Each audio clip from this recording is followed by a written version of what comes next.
Selamat pagi, suster, bapak, ibu, dan anak-anakku yang terkasih. Salam Veritas, semangat perubahan, semua untuk Tuhan. Mari kita bergabung dengan Suara Veritas Santa Maria, Senin 27 September 2021, yang diambil dari bacaan Injil Lukas, bab 9, ayat 46 sampai 50. Maka timbullah pertengkaran di antara murid-murid Yesus tentang siapakah yang terbesar di antara mereka. Tetapi Yesus mengetahui pikiran mereka.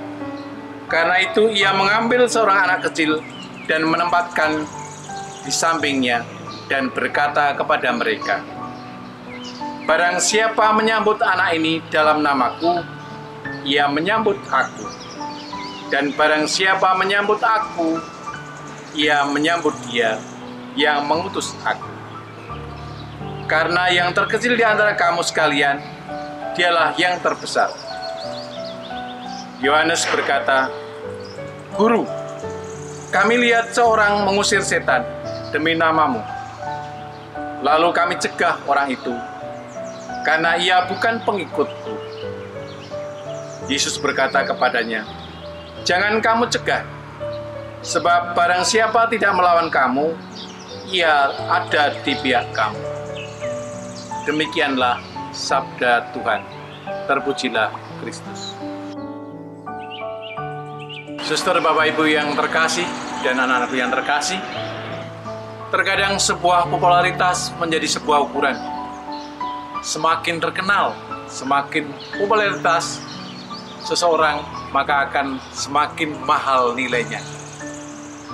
Orang menjadi kagum karena tampil di mana-mana dan mempunyai daya tarik yang luar biasa. Murid-murid Yesus pun bertengkar saat itu, berebut menjadi yang terbesar. Tak mau disaingi, tak mau ditandingi mereka. Juga mencegah orang lain mengusir setan demi nama Tuhan Yesus. Padahal mereka sendiri gagal dalam melakukan tugasnya. Sebagai manusia nampaknya secara diam-diam, mereka memperebutkan popularitas. Di antara mereka, Yesus mengetahui pikiran mereka. Kemudian ia mengambil seorang anak kecil untuk membopongnya. Dan Yesus mengatakan, "Barang siapa menerima anak ini demi namaku, dia menerima aku. Dan barang siapa menerima aku, menerima Dia yang mengutus aku. Sebab yang terkecil di antara kalian, dialah yang terbesar." Sosok yang lemah dan tak berdaya ini menjadi lambang para murid Yesus sendiri. Meski diutus untuk mewartakan Injil, mereka sebenarnya tidak lebih dari kumpulan orang-orang yang hidupnya sederhana, orang yang kecil saat itu.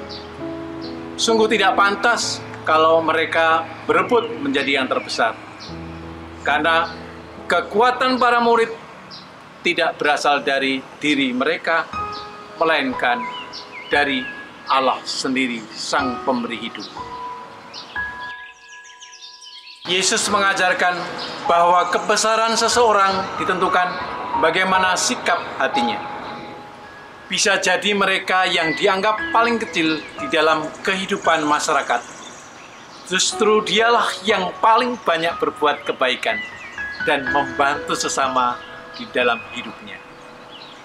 Membantu bukan hanya sekedar memberikan barang atau kado atau sesuatu, namun mau mendengarkan sesamanya adalah bagian dari membantu sesama.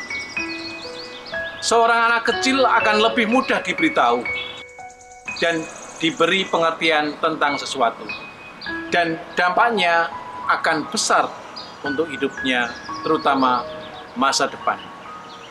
Sementara seorang tua belum tentu mudah menerima masukan dan mendengarkan orang lain.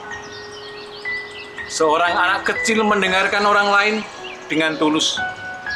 Demikian juga ketika diperintah oleh orang yang lebih tua, akan menjalankan dengan polos. jika dilihat dari pengertian orang besar, mungkin dia menjadi orang yang bodoh. Namun, dalam pengertian Kristiani, ketulusan dan kepolosan itu diperlukan untuk mendengarkan dan mau melaksanakan perintah Tuhan. Seperti yang diajarkan oleh Santo Dominikus, kerendahan hati, kesederhanaan hati, itulah yang diharapkan. Maka marilah melalui renungan hari ini, marilah kita refleksi. Sudahkah kita bersikap seperti anak yang polos, anak yang suci, yang jujur, dan sederhana? Agar hidup kita semakin berkenan dan bermakna bagi Tuhan dan sesama. Marilah kita berdoa.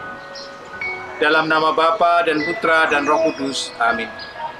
Allah Bapa yang Maha Bijaksana, syukur dan terima kasih. Semoga firman-Mu berkembang subur di tengah-tengah kami, dan semoga mempersatukan kami menjadi umat-Mu untuk melaksanakan sabda-Mu dengan penuh kerendahan hati, agar hidup kami semakin berkenan di hadapan Engkau dan sesama. Demi Kristus Tuhan dan pengantara kami. Amin. Santa Maria dan Santo Dominikus, doakanlah kami. Amin. Dalam nama Bapa dan Putra dan Roh Kudus. Amin.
Bapak Ibu guru, Bapak Ibu orang tua, dan para siswa yang terkasih, salam veritas, semangat perubahan, semua untuk Tuhan. Melalui perjumpaan ini, saya menyampaikan bahwa pendaftaran siswa baru tahun ajaran 2022-2023 pada hari ini, tanggal 9 September 2021, dengan resmi dibuka. Saya dan Ketua Panitia PPDB, Ibu Veronica Rini Widayati SPD, mengundang Bapak Ibu untuk segera mendaftarkan putra-putrinya yang duduk di TKP, kelas 6 SD, dan kelas 9 SMP menjadi bagian dari kami, siswa Sekolah Santa Maria Cirebon. Pendaftaran gelombang 1 pada tanggal 9 September sampai dengan 20 November 2021 akan mendapat potongan harga khusus.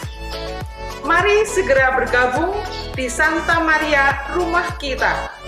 Selamat datang San Marian, siswa Sekolah Santa Maria, unggul dalam akademik dan karakter, menjadi pribadi utuh, cerdas, cinta kebenaran.